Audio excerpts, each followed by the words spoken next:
You are listening to the realestatepodcast.ca. Brought to you by jandc Toronto Real Estate Group.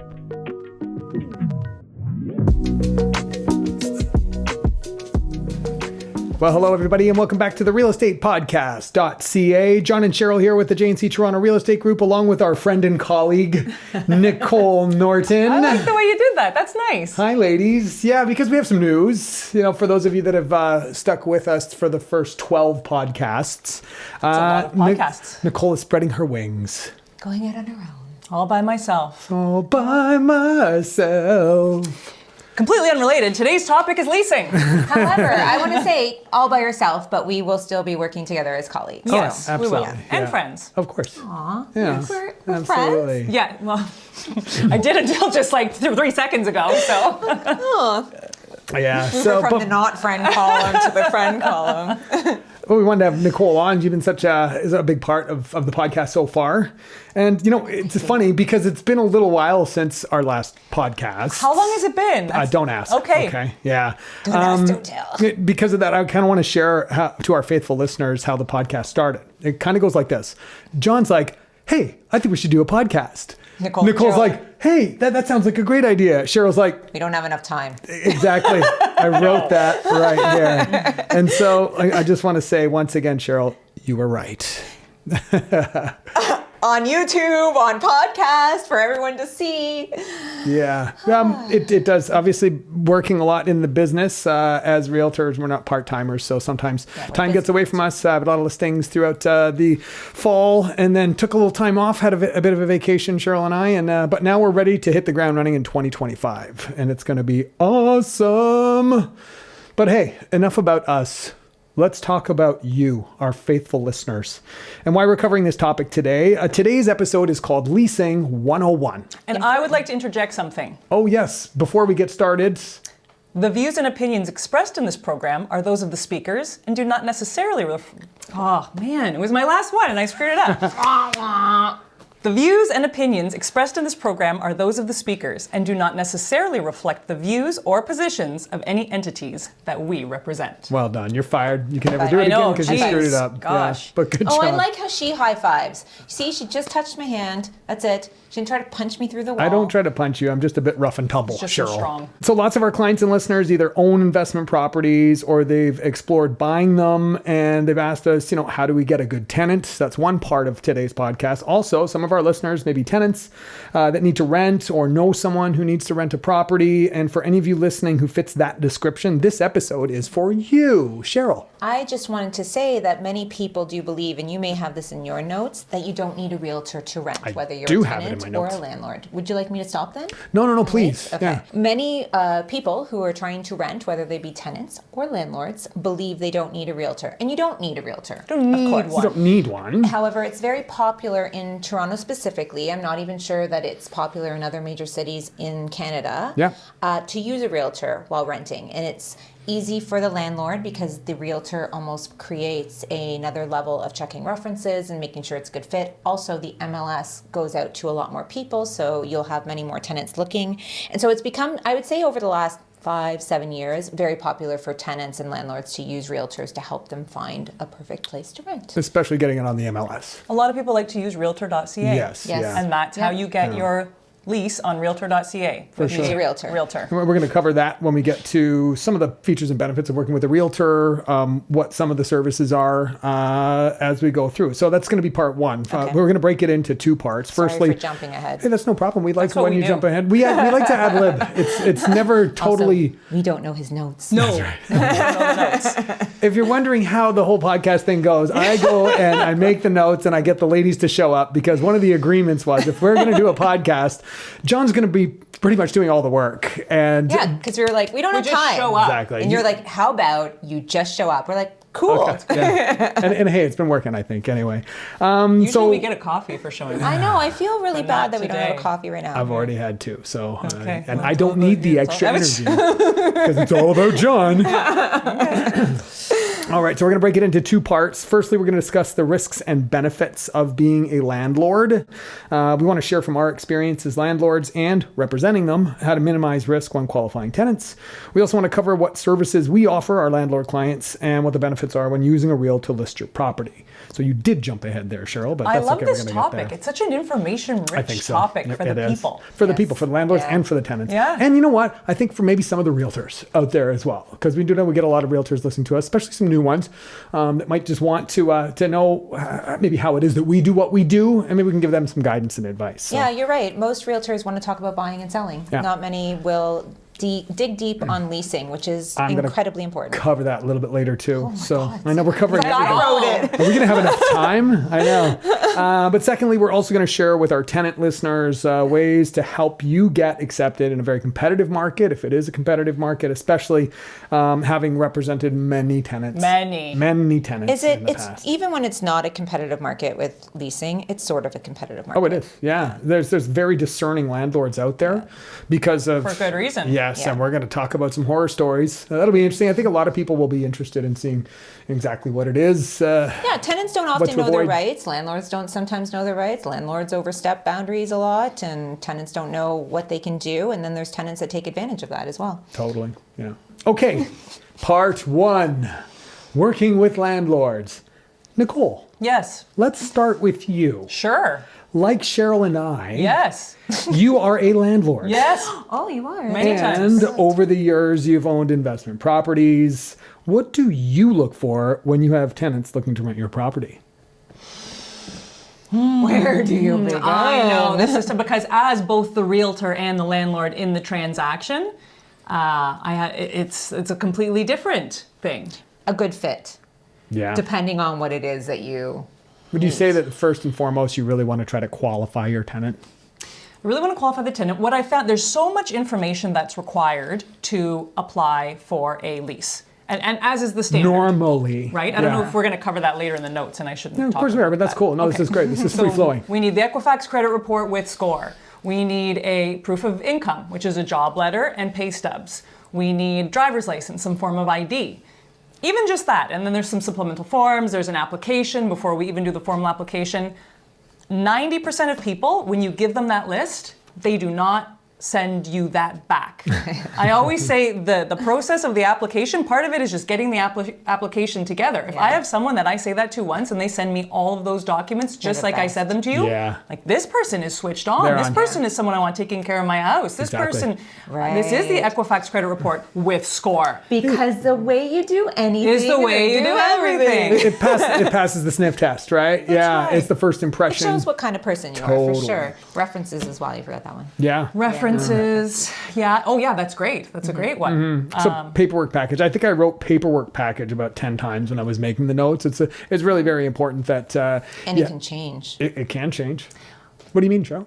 Well, it depends on the person that's applying. Maybe their employment is something like where they earn commissions or tips. So they need to yes. show that they have money. Yeah. So maybe then you are showing a balance in your savings account.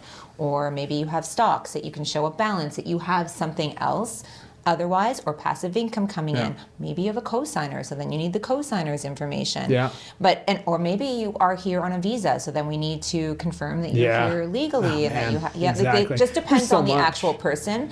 The paperwork you spoke about is the main paperwork, but then there's like, maybe we'll need some extra. Yeah, because all tenants are not created equal. Not saying that some are good and bad, which is quite often the case. There might be two excellent tenants, what could be a great fit for you, with vastly different kind of profiles. If they're self-employed. Yes. And landlords, I do find some of the, I mean, not a ton, NOAs. maybe let's say 30 to 50%, they actually want to stay away from self-employed people, which as a self-employed people, I don't Yeah. think is fair. But that person has a different set of paperwork that they provide. The paperwork isn't as clear, which is why landlords are like, I don't want this because it doesn't seem like they have a paycheck that's coming into Yes. every 2 weeks. Yeah. Yes. And they will normally, if there is a landlord open to it, they ask for the notice of assessments and Yes, now I'm getting 3 years as the standard. Wow. Yeah.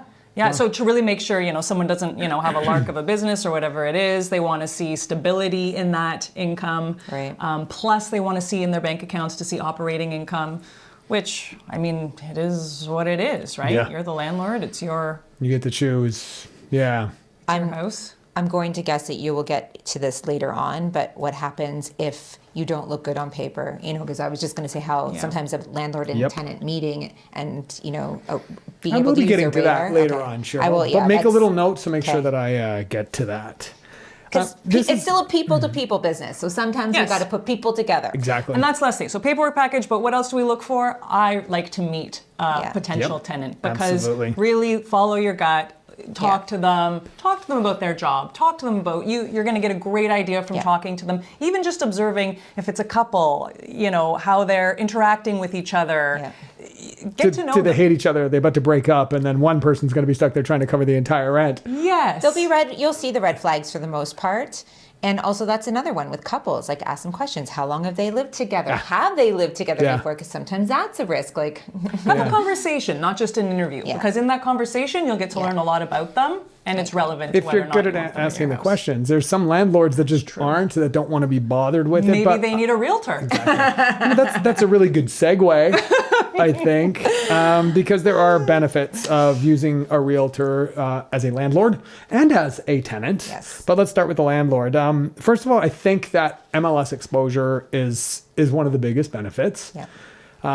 And that's what we call on market. There's also ways that you can advertise your listing off market, and we'll talk a little bit about that shortly. But having an experienced agent like ourselves and many of our colleagues who do leases that have been through this many times before will know what questions to ask, be able to figure out what kind of red flags there are maybe in the paperwork, or be able to look past what may not be the most ideal aspects of a person's profile by digging a little bit deeper. And there might be a reason why their credit score is not ideal. If it's a brand new landlord, is not familiar with that, and they look at someone with a 600 credit score, they might be alarmed, not knowing that the person's only been in the country for 6 months and doesn't really have credit. So new credit is very, very low, and they may have properties abroad and may have a great job. The score is not always the biggest indicator. That's why we have credit report with score. You look at the score, but look at the report. The report's going to tell you why. And we, having read many reports, can now read through a little bit more why something is the way it is. I was going to say, the flip to what he said, a low credit report might be because there isn't enough information, and sometimes a high score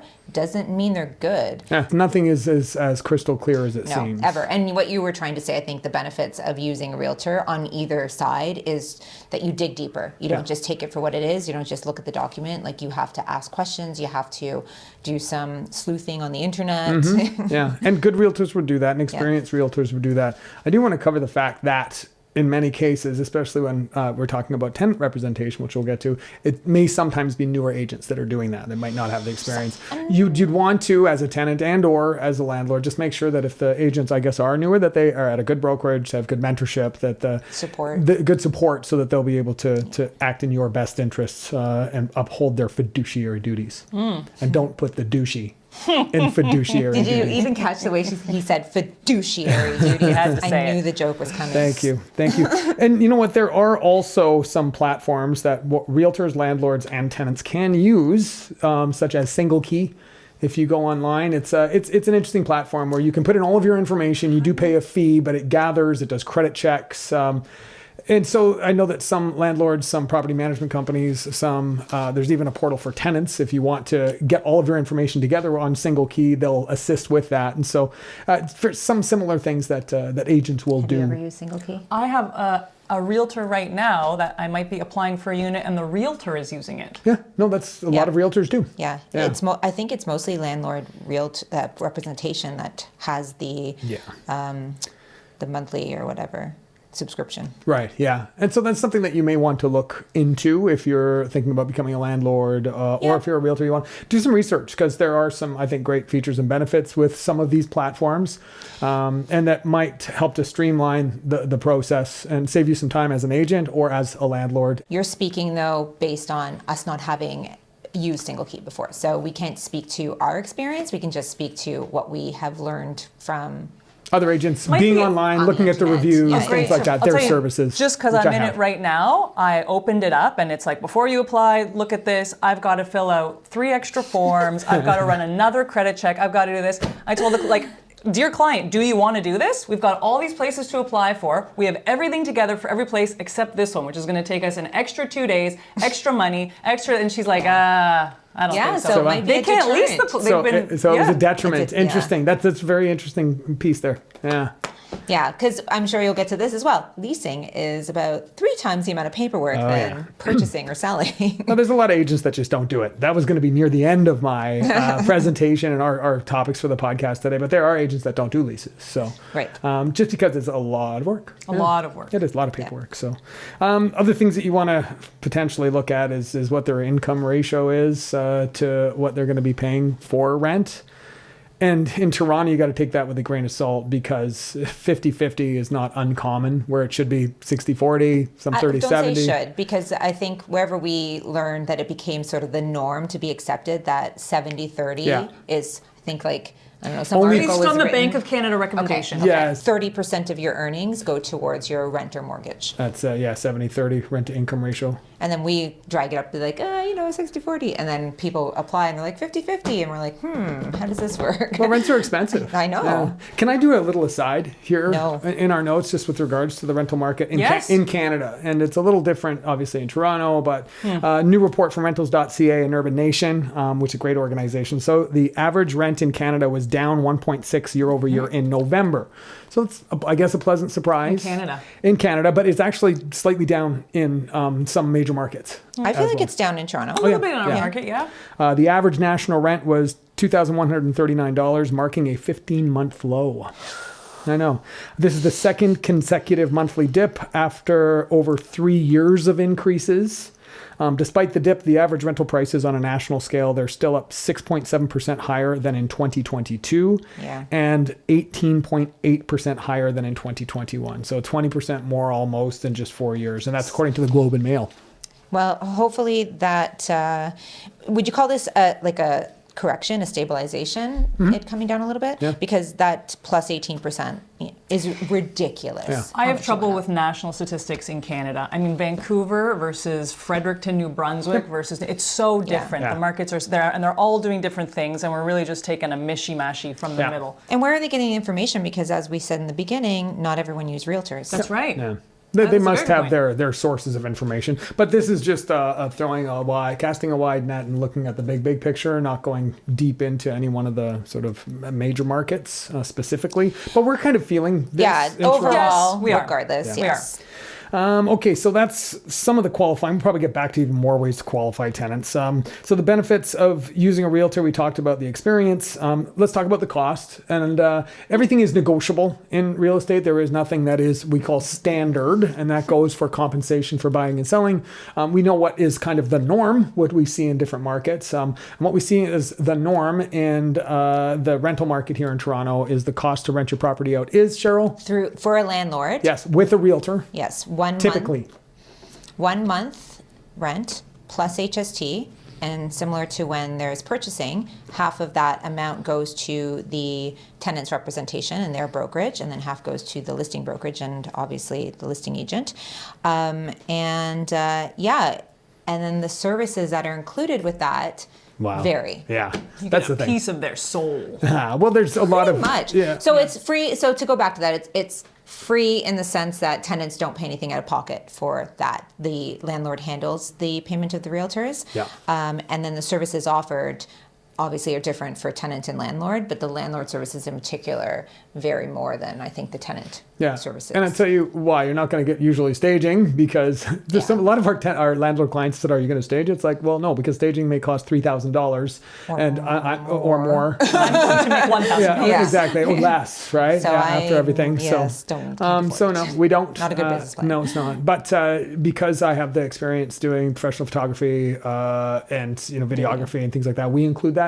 Most agents will not necessarily. Some will do professional photos. A lot will do iPhone photos, just because of the cost of what they're actually making. It's cost prohibitive, and it may not make as big a difference. I think it makes a difference to get you a good tenant and to get more eyes on the prize if you've got good photos. Sure. But then, it's going to vary. So ask your agent if you're looking to rent a property out. If you're a landlord, what services are going to offer for that compensation. I would say at a minimum, you're going to get photos, whether they're professional or not.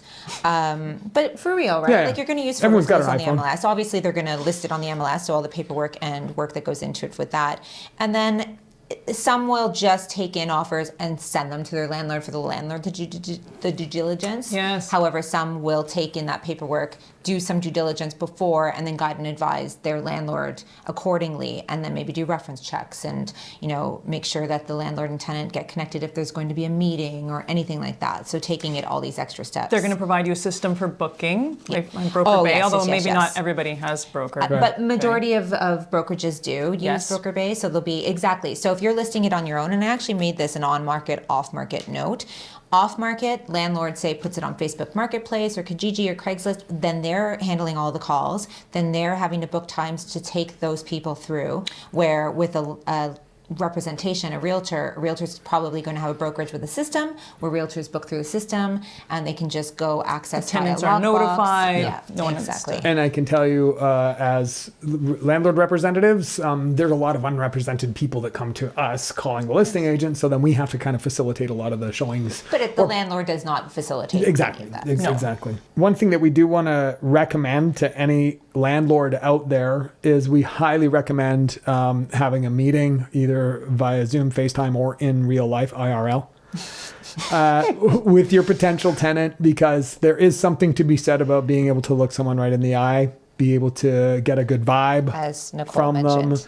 them. And, you know, again, some people might look really great on paper and may not be so in real life. Paperwork can be fudged as well. So that's a whole other podcast. That is.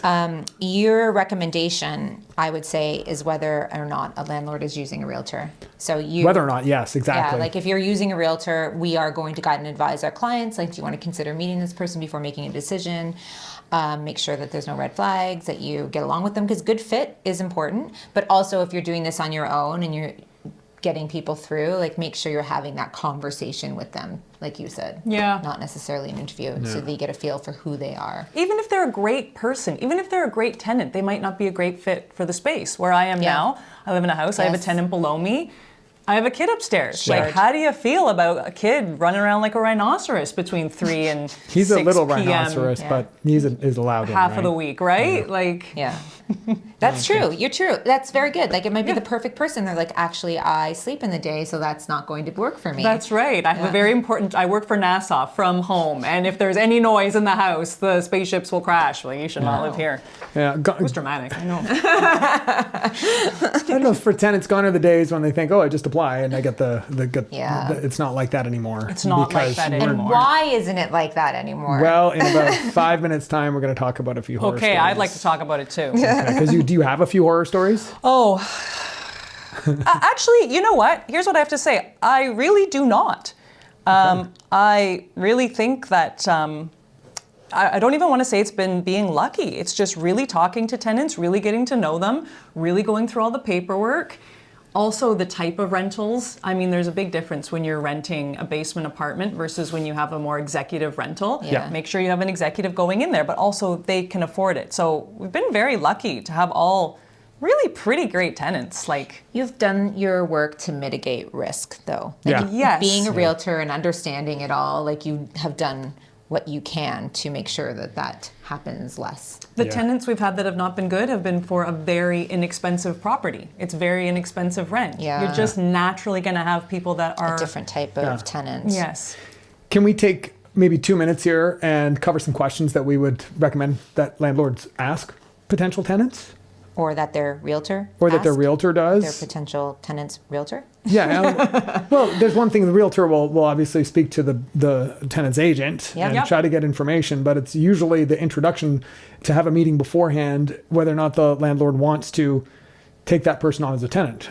Not the realtor isn't always there. Do you have some questions? No, I'm just thinking some that you would have. Well, even Yeah. just a regular, like, you know, and like, do you have pets? If you have pets, Yeah. great. But can you, like, If someone lies or gets weird about it and they think they need to play it down, that's a red flag. And there's a spot on the application that asks that, and I've had what people say and what they've written down be different. Yes. So I don't care whether you do or not, but what is going on here with well, you the can cat or ask the dog? how long were you at your previous rental, and why did you leave? Because that may contradict what was in the rental application. So you don't want to catch them in a lie, but you do want to kind of verify some of this information, which we do when we do some of our due diligence, and some landlords will go ahead and do all that themselves. You said you don't want to catch them in a lie, but we want to do due diligence. Well, we do want to catch them. No, we don't. We want to do our due diligence, and that's how sometimes you can uncover that somebody has lied. Yeah.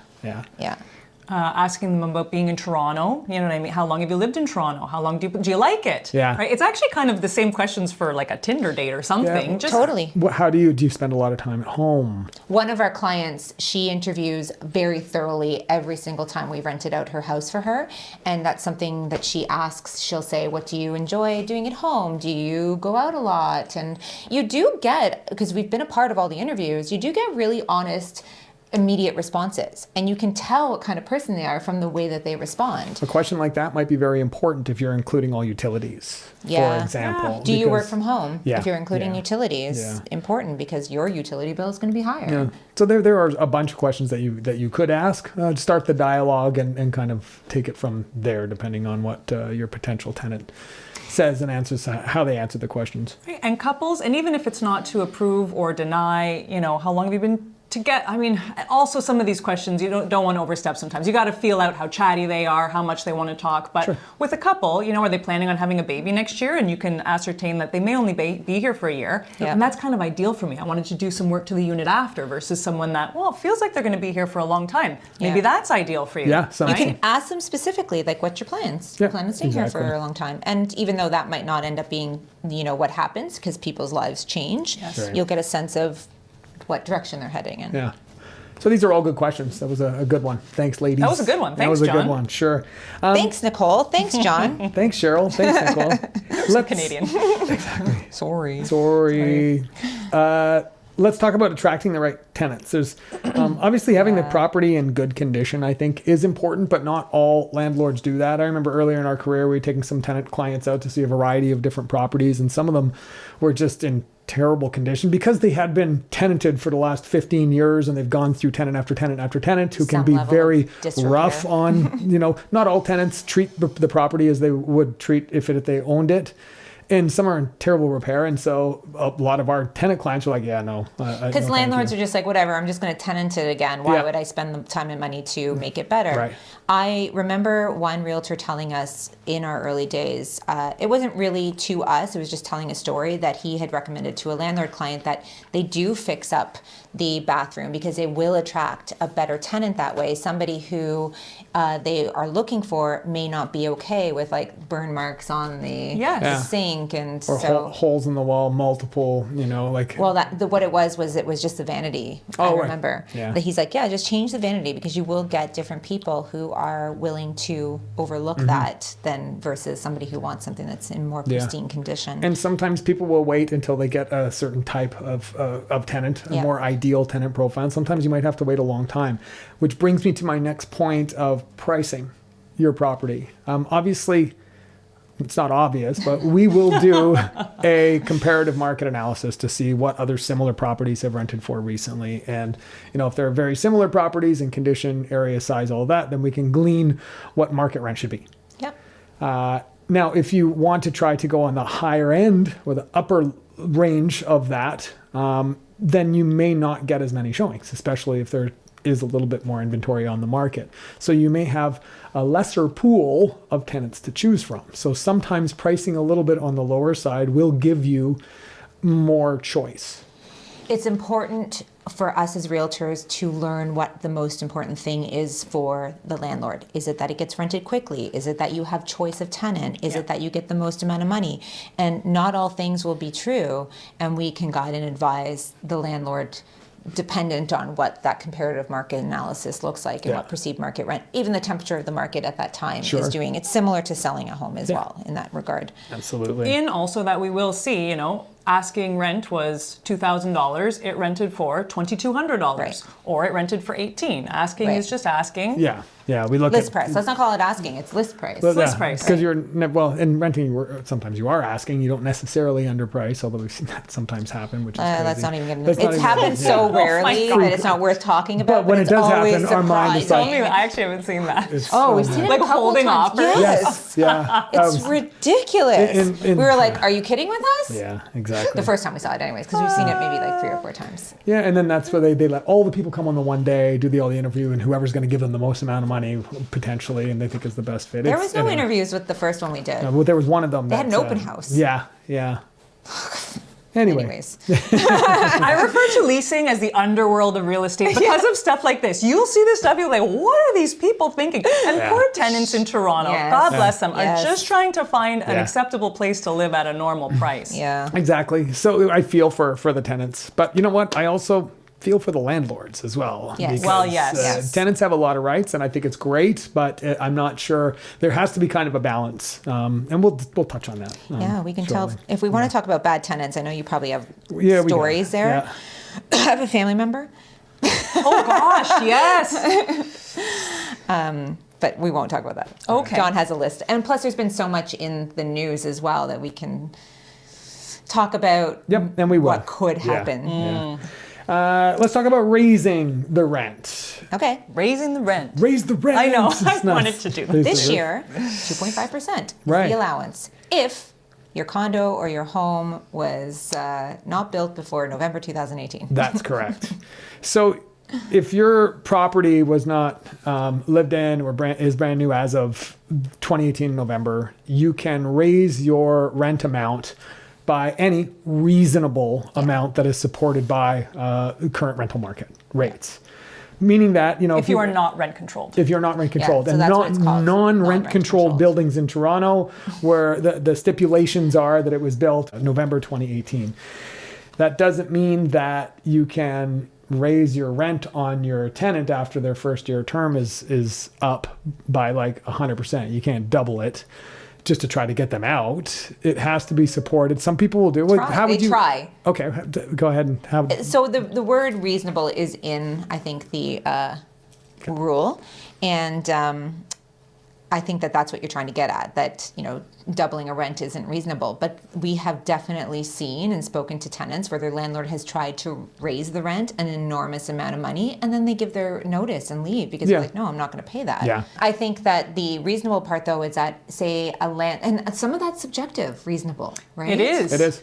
So, And it has Rents to be- we're going up fast. Yeah. Not now, I but know. And what are you going to do? Take it to the landlord and well, that's how landlord? you. It's like- That's exactly what you have to do, Yeah. which makes it difficult. And I think that I've seen landlords use this as a tactic to try to get a tenant out. That's right. Right? Like, I'm going to raise your rent X amount of dollars. Okay, well, technically that isn't reasonable. So now the tenant has to take them to the landlord and tenant board, which is backed up by a year, and it Yeah. becomes a big headache. So why not just leave? It's a bit of a broken system. Yes. I've Yeah. had this happen. I'm sure you guys have too. A number of tenants we've placed in places, something like this has happened where the landlord now wants to really raise the rent and the tenant circles back around and reaches out to us as the Yeah. tenant representatives. Yes. I say the same thing every time. I say, you know what? Why don't you negotiate with them? Have you been a good tenant? Have you paid Yeah. your rent on time? Yes, Totally. I have. In every case where this has happened, the tenant has then come back, negotiate with the landlord. And I think in every case, many cases have been a very happy win-win. Yeah. Some have been a tenant begrudging, but still win-win. And Right. They come to an agreement. That's right. Yes. That's right. So talk to your landlord. At the end of the day, that's what usually needs to happen, is agreement. It can't be a landlord that's, trying to be, what's the word when you're trying to push the... Bully? I guess, it can't be a landlord trying to bully their tenant, and it can't be a Thinking tenant that just digs their feet in the Yeah. sand. There has to, you're living in someone else's house and you like this tenant and they're good. Let's see if you can come together to something that's agreeable for both of you. Because good tenants are hard to find. Exactly. You've been paying Are. your rent and you've been good. Your landlord wants you to stay, I Yeah. promise you. And we guide our landlords the same way, that if they have a tenant that they're trying to raise the rent and the tenant's pushing back, we say, well, this happened a lot in COVID. Negotiate with them. Find out what the situation is. Do you like them as a tenant? You want to keep them? Then do what you can to try and bring something together. Yeah. Over the years, one of the things we've realized is that having a really great tenant is sometimes more important than how much they're paying. Yeah. Yes. Yeah. Yeah. For sure. They're taking good care of your property. They're paying every On single, time. month on time. They're nice humans. Exactly. They help take out the garbage. Yeah. That's a Nicole specific. Let's talk then about the landlord and tenant board very quickly. Before we talk about, I want to talk a little bit about investors and cap rates. When do we get to horror stories? Oh, that's next. Okay, I'm sorry. I'm excited for that part. Before you move on there, just so we're clear, raising the rent. If it's a building or a home, Oh, yeah, we didn't even touch. November Yeah. 2018, there is always a posted rate that is in line with inflation. The last few years, it's been 2.5%. I think before COVID, one of the years was 1.2%. So it's not very much, but there is that allowable rate. Your landlord, once a year, at the end of every year, With proper notice. with 90 days notice in a written Proper form. forms. Yeah. And it's from the landlord and tenant board, can raise your rent legally.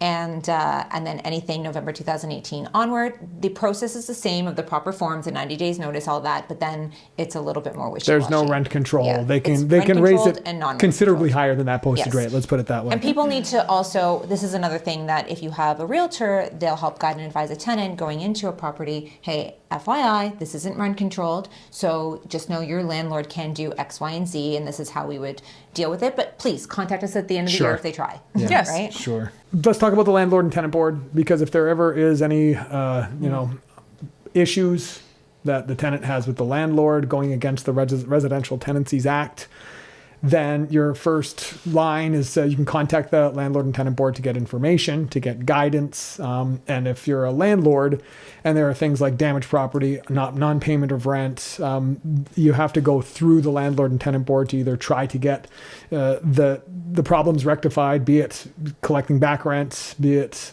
whatever it may be, and or go forward with the eviction process. And it does take a long time. They are extremely backed up. Tenants have a lot of rights. Yeah, Yes. a ton of rights, more than landlords do. Like they hold more power, and some do abuse More that than they power. know. Yeah, and some do abuse that power. They're we call them professional tenants, and we've seen them in the news a lot recently. In one case in particular that we're going to talk about.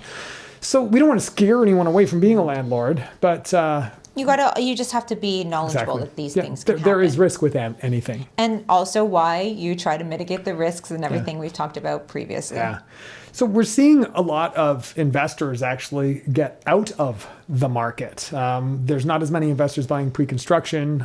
Many are selling their tenanted units because it doesn't make as much sense with what was the current landscape for rates. I know that those are on their way down, so it's definitely softened the demand for Interest rates. for the condo market, made it more to a buyer's or balanced to buyer's market. And here's the reason why. In the past, many years ago, in Toronto, it's been many, many years ago, you used to be able to put 20% down and buy a property and have the rent cover your mortgage, your insurance, and your maintenance fees. That's not the case now. The cap rates are currently about 4% in Toronto, which is the capitalization rate. You want to look that up, that's fine. We're not going to get too far into that. But that means that you're going to be subsidizing. You are going to be out of pocket. Your rent might be $2,000, which might cover your mortgage, but then it's not covering your insurance. It's not covering your maintenance fees, property taxes. So, and investors used to be okay with that because they were gaining money on the appreciation of the property when it was going up 5 to 10% per year, compounded annually. Sure, if you hold for quite a while, then you're going to make money just on the property appreciating and having the tenant pay part of your mortgage and your principal down. And rents were going up quite rapidly They as were. well. Yeah, $10,000 Yeah. out of pocket. Yeah.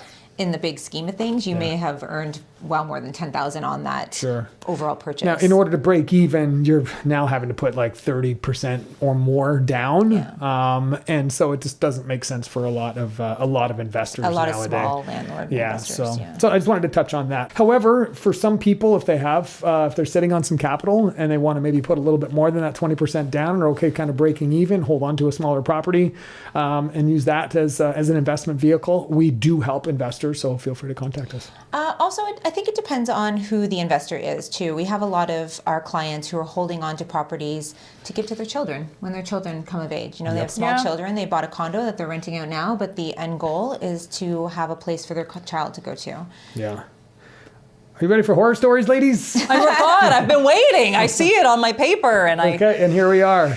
I want to talk about somebody that was in the news recently, and this goes all the way back to 2020. A couple bought a unit over at Humber Bay Shores, and they wanted to hold on to it as an investment for their retirement. They got a tenant in there. She paid for something like the first 7 months, no problem, but then didn't pay for about 9, caught up. Anyway, it's been back and forth and back and forth. I'm already scared. It's been in the news multiple times over the course of the last 6 months And or so. finally, they got her out, and they had to get the sheriffs in there to that's the last line of defense after everything is exhausted to the landlord and tenant board. And this poor guy went through years of this. He was out $55,000 at the end of the day. That did include her unpaid rent, unpaid utilities, repairs, and the cost of removing the items that the tenant left behind after. She didn't leave it behind is because she was removed. She didn't have time to take it, but she hadn't packed anything. Like there were boxes in there that were unpacked. And, you know, I saw her a few times being interviewed prior to this most recent time when she ran away. And it was. So she wasn't actually being interviewed. They were trying to interview. Yeah. But She ran away. she just knew. She worked the She knew. system. She did. And Yes. And it's not like they're these big bad landlord companies, corporations. Yeah. This is a small investor. They own a home and they bought this condo so that they could have that potentially for their retirement. If you Google tenant horror stories in Toronto or in Ontario or in Canada or anywhere, the list is kind of endless. Yeah. So we saw this story on Global News, Sean O'Shea. Yeah. And he also had another story, I believe, up in Brampton, where the family was trying to move back into their home and the tenant was refusing to leave and then refusing to pay and was letting the news speak to them. Not running away at the interviews. No. Not running away, but being very aggressive. It was gross. They were allowed to stay there, and it's their house. This is my and- house. Yeah. It was brutal. And to the point that you were trying to make too is that there is an idea that it's landlords are bad, but there are tenants that are bad as well. That's right. And I mean, landlords are bad. It's been painted with a brush, but tenants need landlords. All the landlords are evil. So we'll push them all out, and then there'll be no one to rent places to tenants. I mean, we've all been in positions in where we need to just rent. be a good person on both sides, and you should be okay, right? We just all get along. And I feel for a lot of the tenants. There's some tenants that are taken advantage of by their landlords, raising rents, and they don't question it. They just go ahead and pay it. It happened to a friend and client of ours, and that's not good either. As well, having a property being in terrible condition with mold, with no heat. Yes, with those are appliances. difficult things. You said tenant horror stories, but we could have an equal amount of landlord That's what horror I mean. stories. Yeah. So I'm talking about the landlord horror Do you stories. have any good tenant horror stories? No, I've had good. Not you personally, but that you've heard. The only horror story I can think of is my original, the worst real estate story ever, where I walk into the apartment. The orgy. Where someone's having an orgy, but also concurrently there is dog feces and urine everywhere. Oh yeah, those are bad tenants. That was a rent, That was a rental story. So. And you know so there are some tenants that can be good in some ways and not great in others. Yep. And I know of one in particular that pays on time, is very nice, lovely person, but terrible to the unit. Yeah, just not dirty and not careful. Got a dog without letting their landlord know, things like that. So not naming any names. It happens. Yeah. All right, so another horror story that I've heard of a couple times is when somebody buys a property as an end user and it's tenanted, and then the tenant just refused to leave. Oh, yeah. So it's that we're seeing more and more of that because tenants know that they have rights, and it's just become such a headache and a hassle. And if you have to assume that tenant, it messes up potentially your mortgage because then all of a sudden you're an investor. There just can be a lot of things involved with trying to purchase a tenanted property if you are an end user. So make sure you get good guidance and advice from your realtor and or lawyer and or both if you're looking to purchase a tenanted property. So you keep saying tenants have a lot of rights. They don't have the right to ignore you, to stay, to not pay, none of those. But they make it difficult because then you have to go follow the right steps going through the landlord and tenant board to rectify the thing that they're doing that isn't right, that is not within their rights. Yeah. Are you going to be speaking about dogs? When you mentioned that, it made me think about pets in general. Well, just the generalization. Is there anything in here? No? No, but you can, go ahead, Cheryl. Pets are allowed. You can't say no pets. Yeah. Except when the condo declaration states that a pet must be within a restriction, or if there is a combined HVAC system in a single family home and someone is allergic. Yeah. Yeah, and those are not going to happen very often either. And it's funny, you can't say no pets, but look at the listings out there. There's a lot of listings that say no pets. But I'm just saying, you can't say no pets. Yeah. People do. People do, yeah. And when landlords are interviewing, do you smoke your pets? That is where it comes in, is that if a landlord doesn't have a preference, and almost all of our landlords say, we don't have a preference, but we are open, and they'll maybe accept a dog that is small and not loud, or one that doesn't shed, or, dependence on the dog and the age of the dog and all of that. So. Yeah. I do want to say, if you're renting in Toronto, please do not get 3 German Shepherds and a Rottweiler. And try to get into a condo? Guys, yeah, or anywhere. Like, it's just, at this point, you have a small farm. Our houses are not meant for this. People with a lot of pets, it's going to be more difficult to rent, for sure. Absolutely. Let's talk about helping potential tenants now. Okay. We've covered landlords. Once again, if we're going to give our tenants a good piece of advice, is have all your ducks in a row. Get a complete package together. Fill out that rental application in full. See if you can get a full Equifax report, because It's easy. I know. Make sure you get one is how I should have worded it, because do not screenshot your Credit Karma and send it to somebody. Your name's not on there. We have to prove that it's yours, right? And myequifax.ca. Credit Karma has actually the least usable downloadable PDF, but myequifax.ca and Borrowell, which is they take the information from Equifax. They have really easy printable PDFs. Please do that. Please. So we got the Equifax credit report with score. Yes. Please. Proof of income. So that would be pay stubs, And NOAs, employment letter. You need both. So if you have a job, you need an employment letter and you need the pay stubs. Yes. 2 to 4 recent pay stubs, substantiating what it says in the letter. If there is a discrepancy, the most recent ones from the time that you're applying for the unit. Yeah. If there is a discrepancy, sometimes that happens, but just have a reason for what. Was it year end and maybe you were paying into some bonus, whatever it is, but have a story. Do not just randomly send pay stubs that say a different thing. If you're not being paid biweekly or monthly, and you're not salary or commissioned, or you're an entrepreneur or anything like that, just make sure that you have a lot of supporting evidence to show how much money that you earn and have earned for the most recent period of time, preferably the last couple of years. The more information you have, the better. Absolutely. You're helping everybody. Yes. And I just crossed that out, because the more information, the better is great for everything, right? Yeah. For everything. Yeah. Let's talk about pre-qualifying. We didn't really talk about that. When we're taking on any potential tenants that may be reaching out to us, one of the first things we'll do is find out how many of them are there that are looking to rent a property. The way you said it and the look on your face. Exactly. Do you want to ask, because she's dealing with a renter right now, how do you pre-qualify before you decide whether or not you can help them? So the first thing is we ask for all of these documents beforehand. And I will say right off the bat, sometimes we have tenants that have pushback with that. Well, I'm not ready to apply yet. Well, are we going to apply within the next month? Because if yes, send this to me. Because we work with landlords and tenants, we can look through the package and see if it does or it does not make sense. Maybe supplemental information will be needed. Maybe it will take time to get that supplemental information. So what we're doing as tenant representation is making sure that your tenant package is the best, the strongest it can be, and all the information is there. People are not aware of how long it can take to get some of these documents. Right? So if I have them, then I know exactly that we have it all. I know it's the correct ones, and I can make sure it all makes sense before we send it to somebody else. And if they're not sending that to you and they're pushing back, are you going to show them the property? If they refuse, you're too nice. I'm too nice. Usually I'll show one. Like if they're like, and I get this often, you're right. It is going to take me more than like 5 seconds to get this document, and we already had the showing. Well, I want to make sure that they're employed, that they weren't evicted, that they don't have a credit score. So I'm going to pre-qualifying. Say have a phone call beforehand. So what is it that you're looking for? What's your timeline? Right. What do you do for work? Approximately how much do you earn? Like ask those questions up front, and then say, okay, here's all the paperwork I need from you, and this is what the process looks like. Right. We do that a lot when we're representing landlords, and we get people that aren't represented and they reach out to us, because we've had a 1+ den unit before, where the den is literally a tiny little nook, and they were trying to get a family of 4.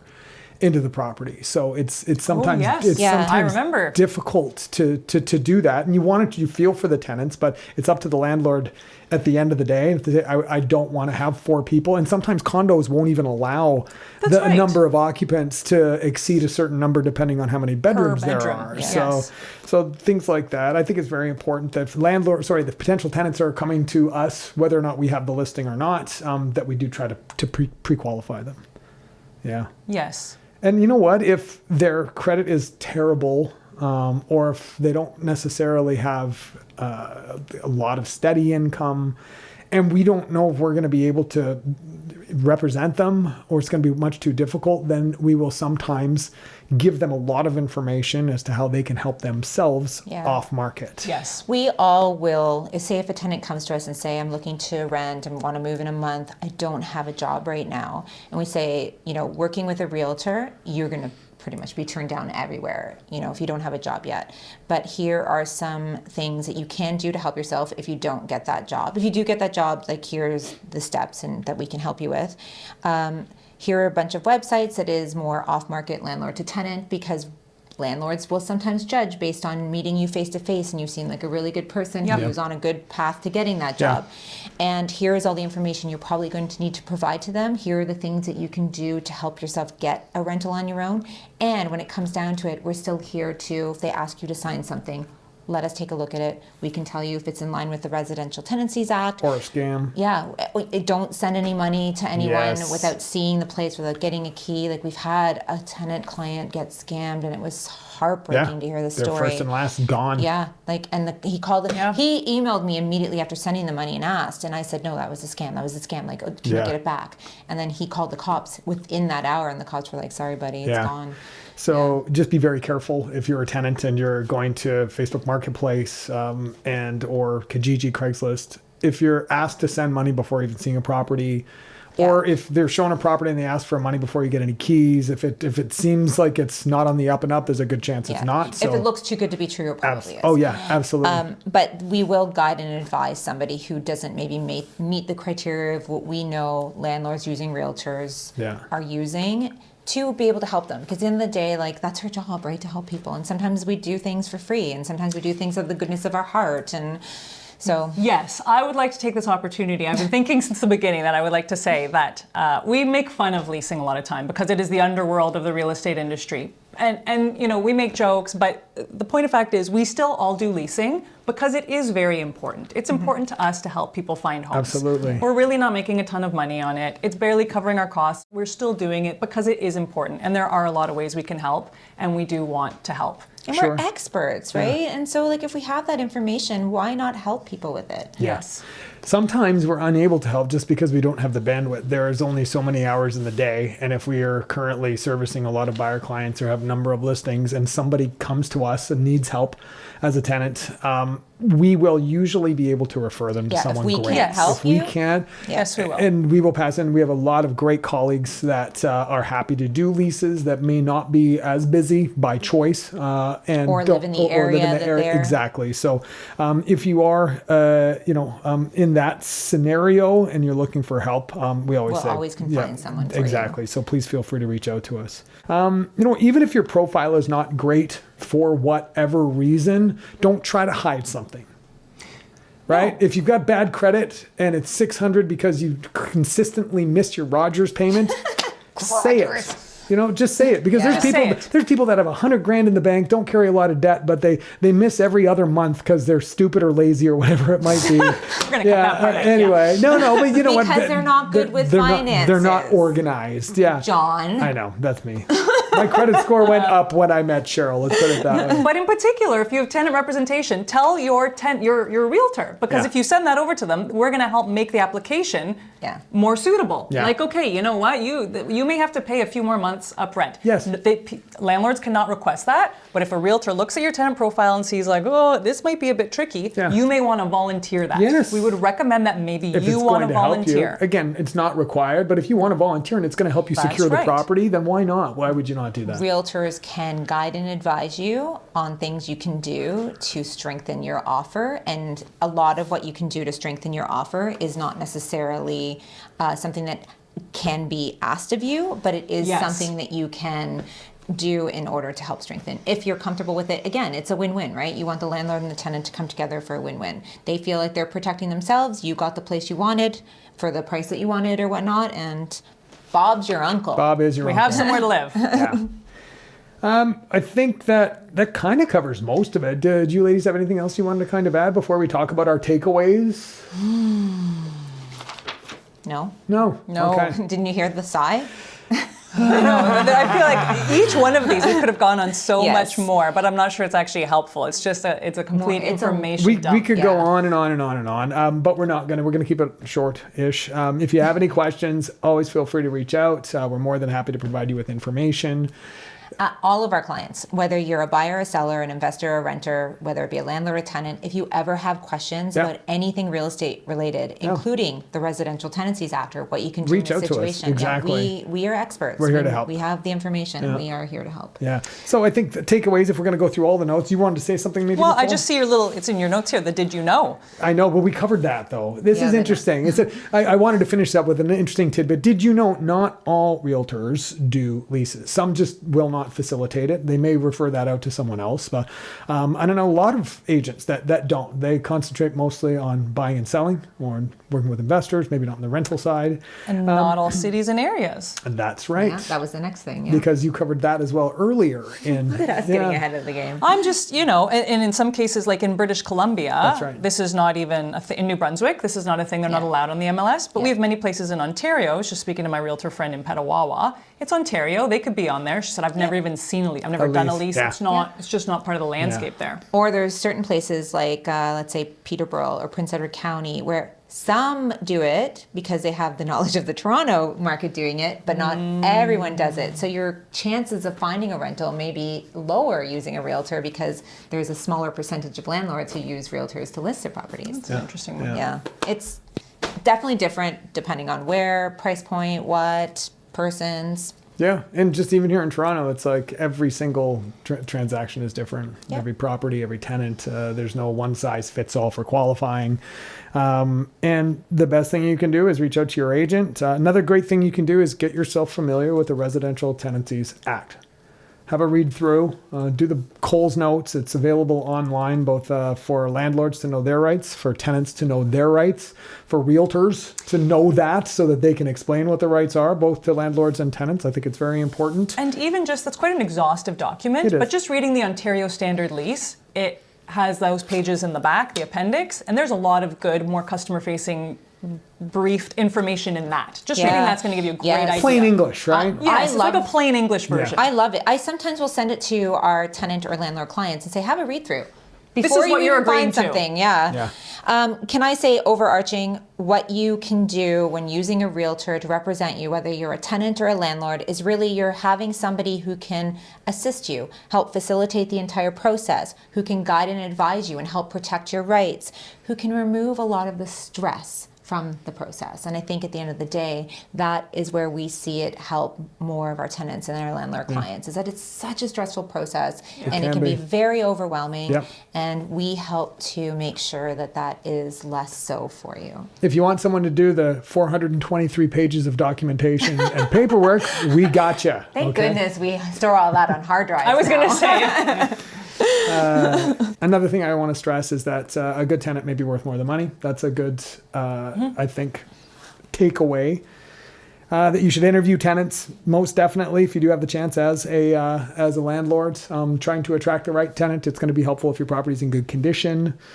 And, do the due diligence so that you don't get burned a little bit later down the process. On either side. Yeah, on either side. on either side. Yeah. That's it.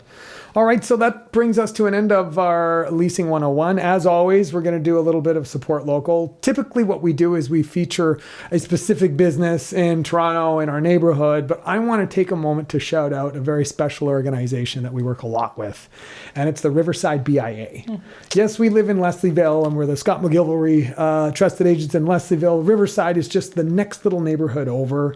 And we've been working with them since 2018. And there's a lady there by the name of Jennifer Lay, who is, I think, one of the best in the entire city. She's the director of the so BIA. wonderful. She does so much to support all the thriving local businesses. And there's a lot of smaller independent businesses on that Queen Street East stretch.